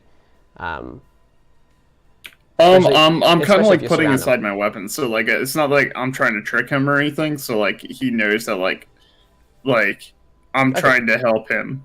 Okay, so if you're putting your weapon away, roll a persuasion check. Because this isn't an animal. I was going to say animal handling, but this isn't an animal, so roll a persuasion check. Yeah, once I see the tensions are kind of going to a more talking sense, I just kind of lower my bow as well. Yeah, he says, put it on the ground there, and then step away.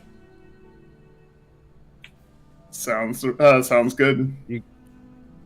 You being real cocky right now, little lion boy. I shout from the back. I just realized where I was. He just kind of growls in your general direction. Right now he's paying almost all of his attention to Vix. I go ahead and put my rations down for him, and then I step back, like not like terribly like too far away, but like I do step back enough to where like I can't get to him in like just like one swing.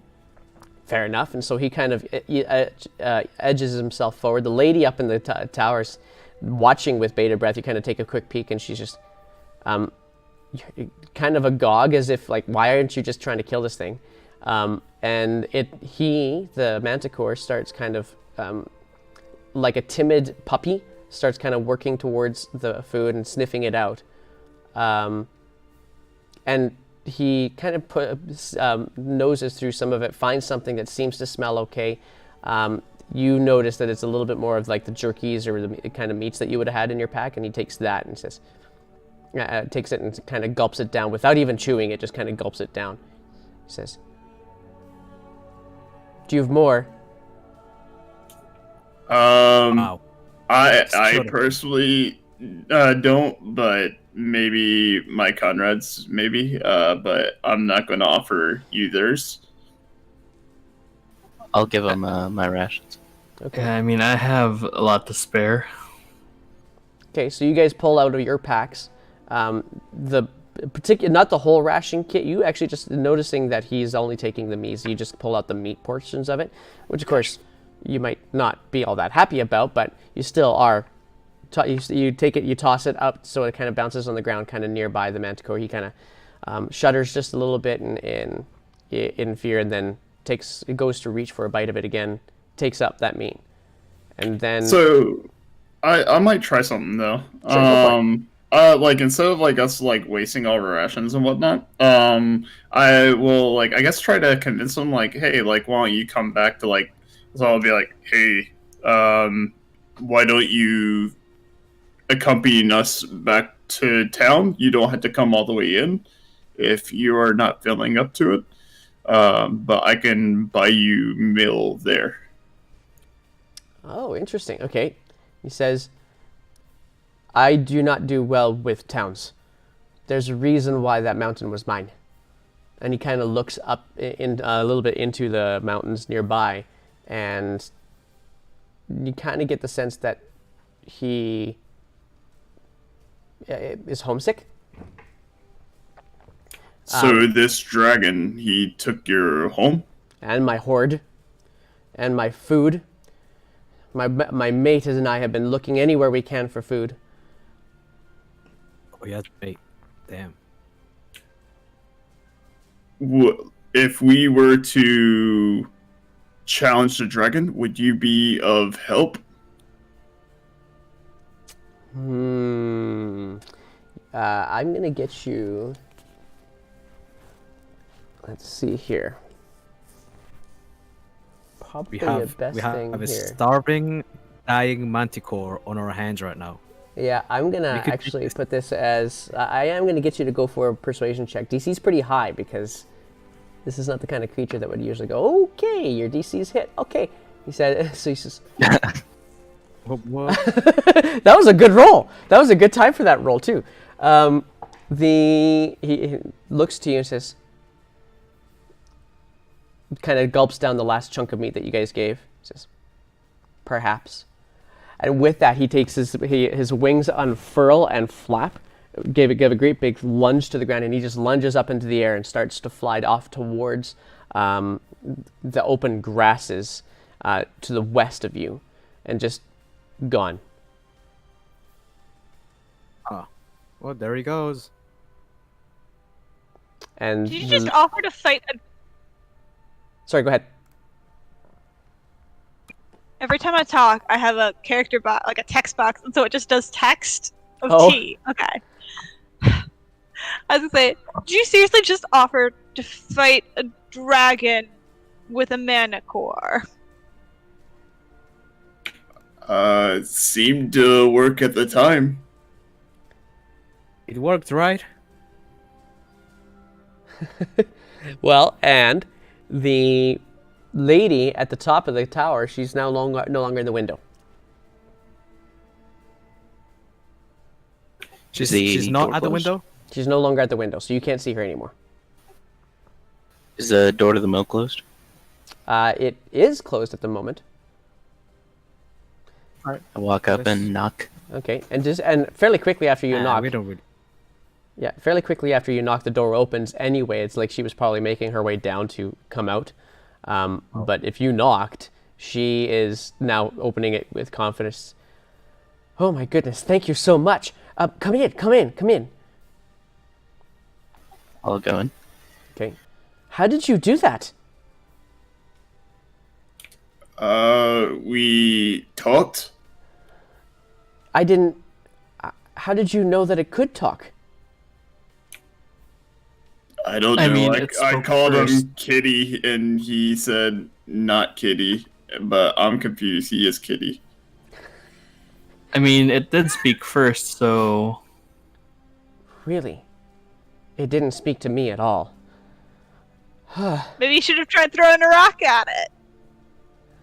And Well, I anyway, thank you so much.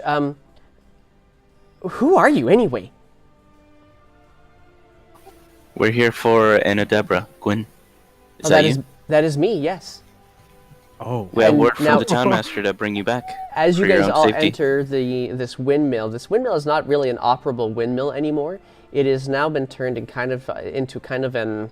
It almost looks like a laboratory, but it's not. It's an apothecary kind of location. She's got flasks and vials and liquids kind of going all over the place, and it's got this rich smell of herbs and essences and things like that.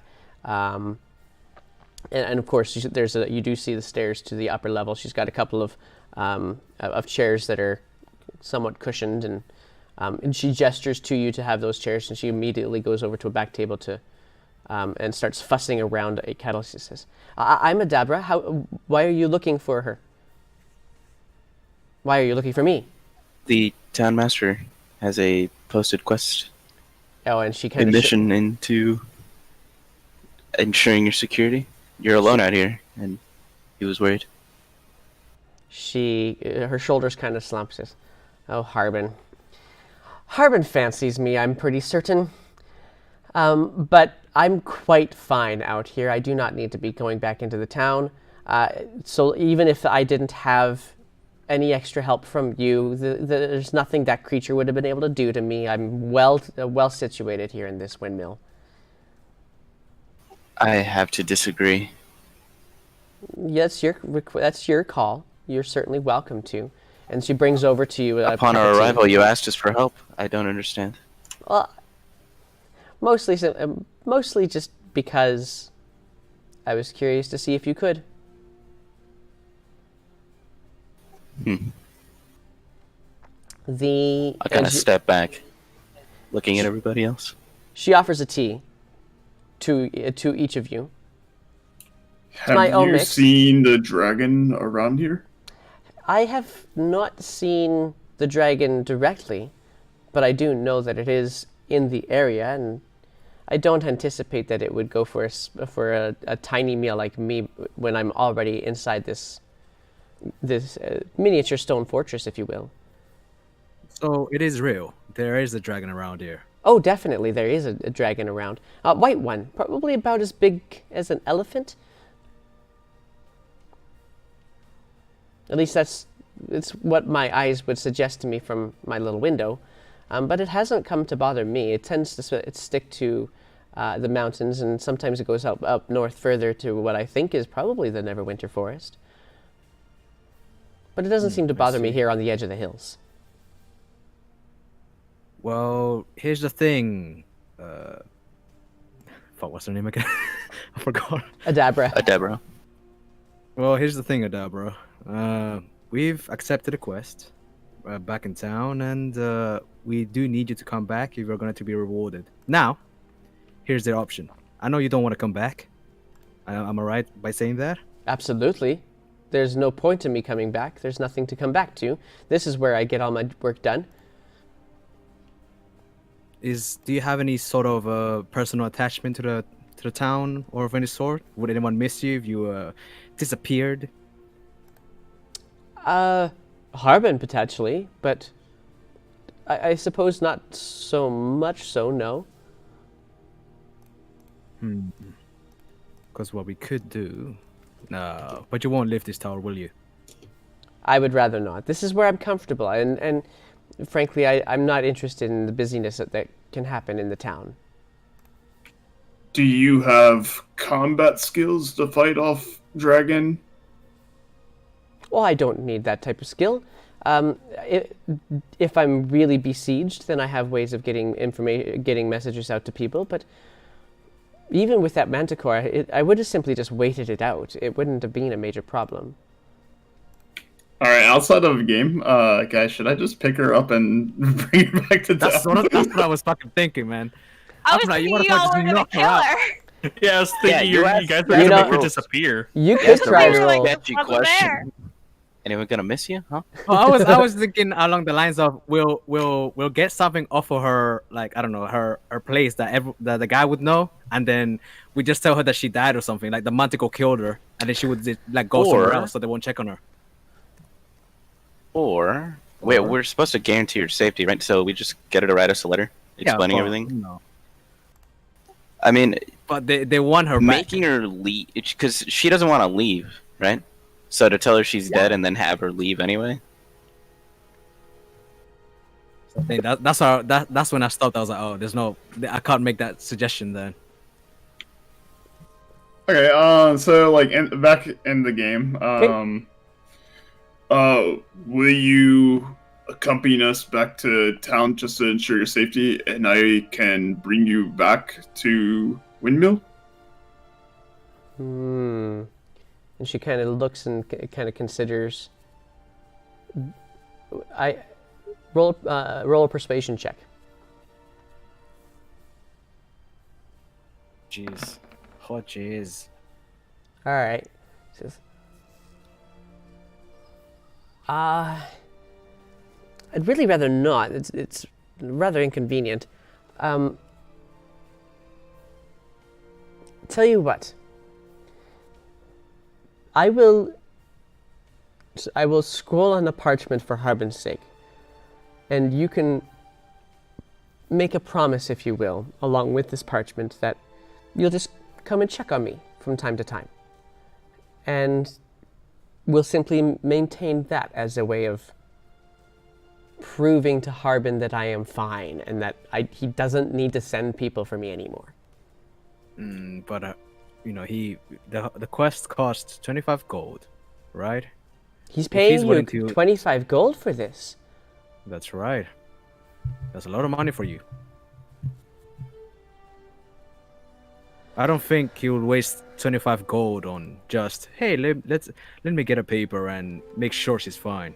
I'm sure he wants you back there. Indeed.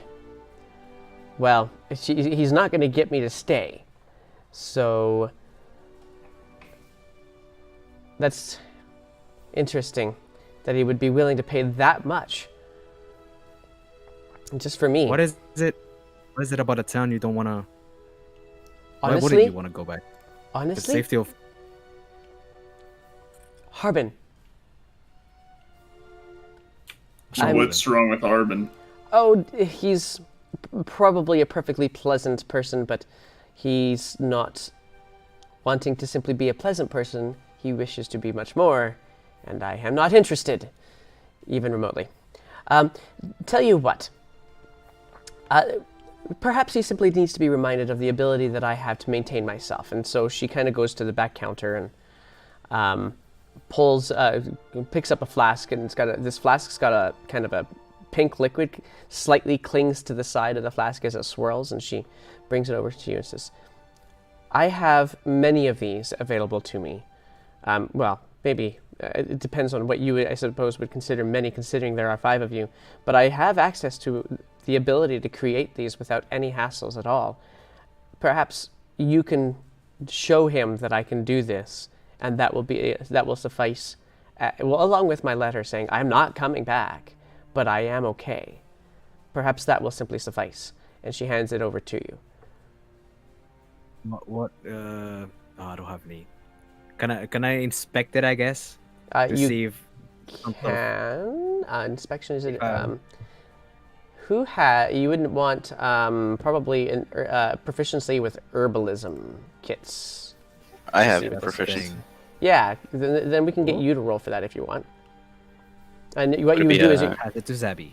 that would be a.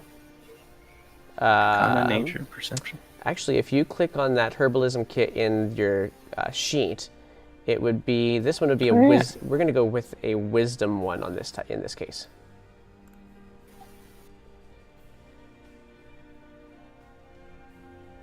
Yeah. So I feel like Vix is like, well, looks like water to me. It looks like pink water, so you wonder if it's like been had some rust in it or something, like some unusual rust in it. Zabi, you know this is a healing potion. That's a well-crafted healing potion. It is. It is it is part of my trade, I suppose. See, when you're helping out some young ladies who are providing the next generation, sometimes they have a difficult birthing process, and so they do need to have some help in that regard. Harbin really needs not to worry. I've been taking care of other people far more longer than he's ever tried to take care of me. I'm going to be just fine. And perhaps just give this to him, and she starts scrawling out a letter, saying, and folds it up and puts a little candle wax seal on it. Doesn't actually put an emblem in the seal or anything, just kind of seals it up. And just give him this and give him that potion. Let him keep it if he so chooses. Perhaps you could even convince him that he doesn't even need it. But let him know, I'm okay. He doesn't need me. Do people come out here to meet you from time to time? No, I tend to go into them wherever they happen to be. There are plenty of farmers and plenty of prospectors who could use some help from time to time, and sometimes they come to me. And so I don't have any need of going into the town. My name is well known enough. And anybody who prays to Shanti will find me quite quickly as well, so I'm not concerned. I mean, it seems like a lot of work to try and get a healer. If you're needed in an emergency, you're not exactly Exactly what I was there thinking. for an emergency. You're kind of not that great of a healer for a town, are you, if you're not living in the town? I'm not the town's healer.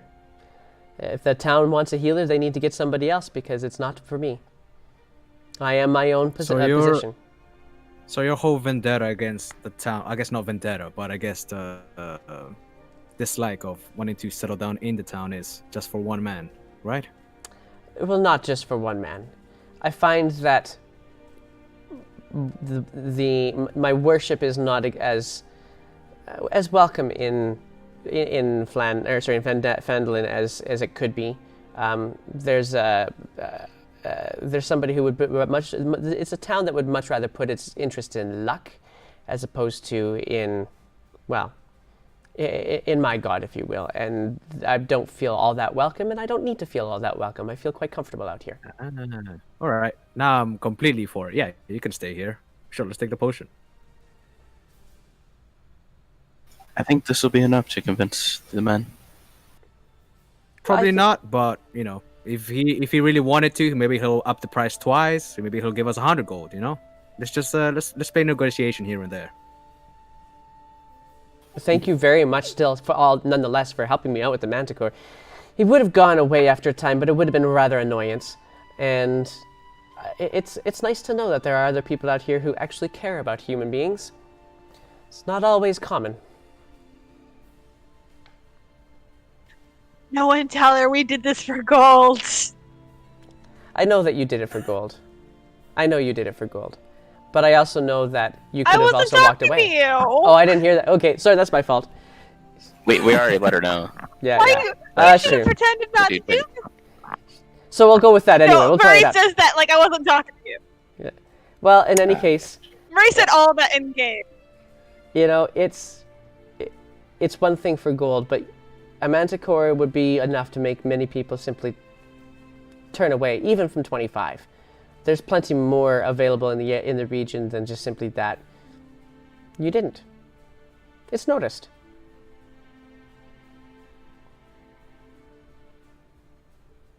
Cool. Ready to go? You got a letter? And this is about the point in time when you're starting to notice that the sun is getting low. The sun is getting low, big fella.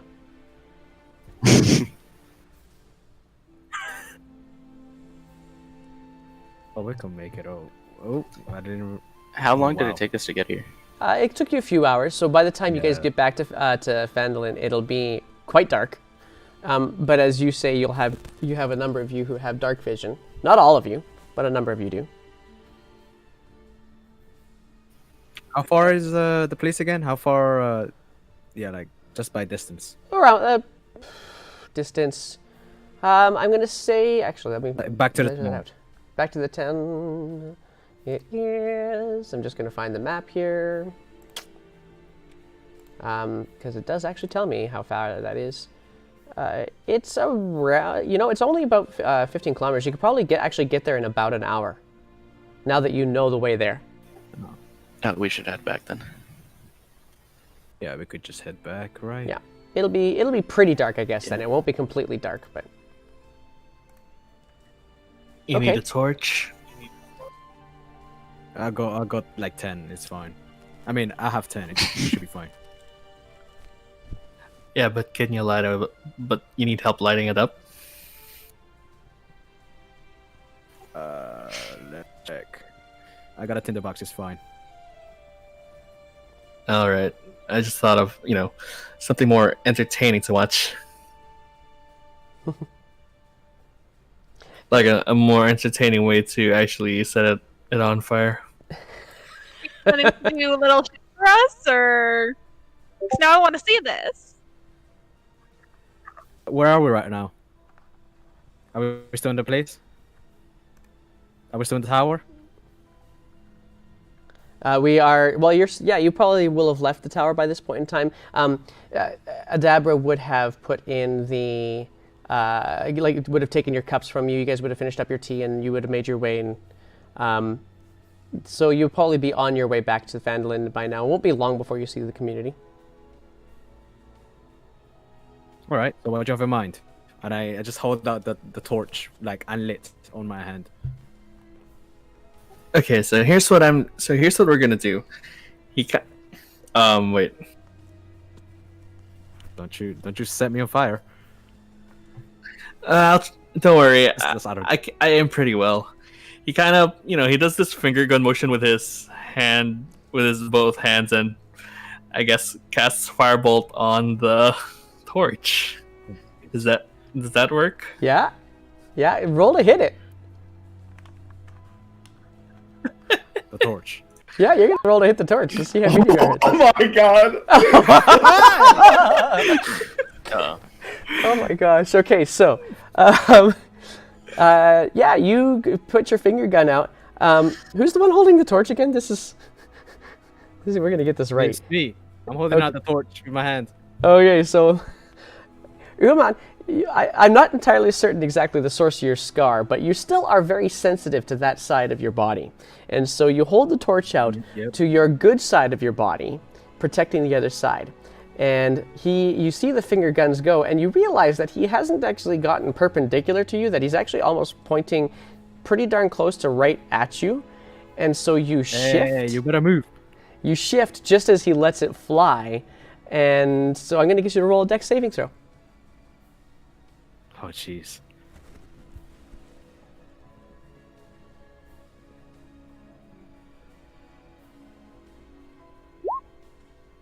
Oh yeah, that'll be good enough. Okay, that'll be good enough. You do just Barely, shift. shit. You do just shift, and you do feel a lot of the heat. But it basically goes instead of getting to the top of the torch only, the firebolt burns the torch completely apart in your hands. You're left with a little stub inside your fist, and the rest of the torch is just gone.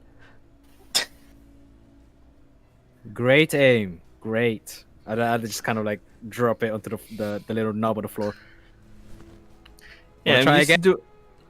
I'm just used to Still doing got it like when it's in my hand, You're a bit Option. farther than my hand. So, for the sake of brevity, I'm holding. oh, go ahead. Oh no, go ahead. Okay, well, for the sake of brevity, you're going to kind of protect your hand a little bit and hold it close to your body as you guys make your way back into Phandalin. We're getting back into Phandalin. It is now dark.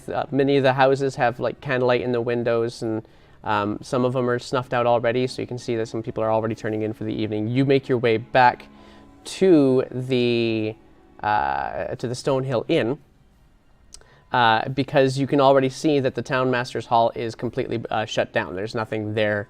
There's no point in going in there. Chances are Harbin's probably not even there. So you decide to settle in at the Stonehill Inn instead. And that is actually where we're going to pause for this session. These sessions are going to go for exactly 2 hours. If I go any longer than that, and I'm late for teaching my first class. So, that's our first quest, ladies and gents. You now have a letter sealed, a potion of healing, and a person to take it to get paid. Who has it? Who's holding it? Nice. You know specifically? That would have been probably in this case. It would have been Vix that she would have given it to. No, actually, that's not true. She would have given it to. No, she would have given it to Vix. Yeah, she would have given it to Vix. Can you guys change your names in Roll20 to your characters? Oh yeah, that would definitely be very helpful. It gets so confusing, like looking back and forth and yeah. seeing who's talking and trying to figure out who's who. Well, and I want to say thank you guys for trying this out with me. We got lots more little short encounters, some of them that are going to need a little bit more of Roll20 than that, but, thanks for the first kick at the can here. Appreciate it, and if you guys want to hang out here in the channel for a little bit afterwards, great. Otherwise, for all those people who are Really streaming cool. with us, Thank you very much. have Yeah, a thanks for really DMing. Pleasure. Thank you so much for DMing. It is my pleasure. I probably enjoy this perhaps just a little bit more than I should.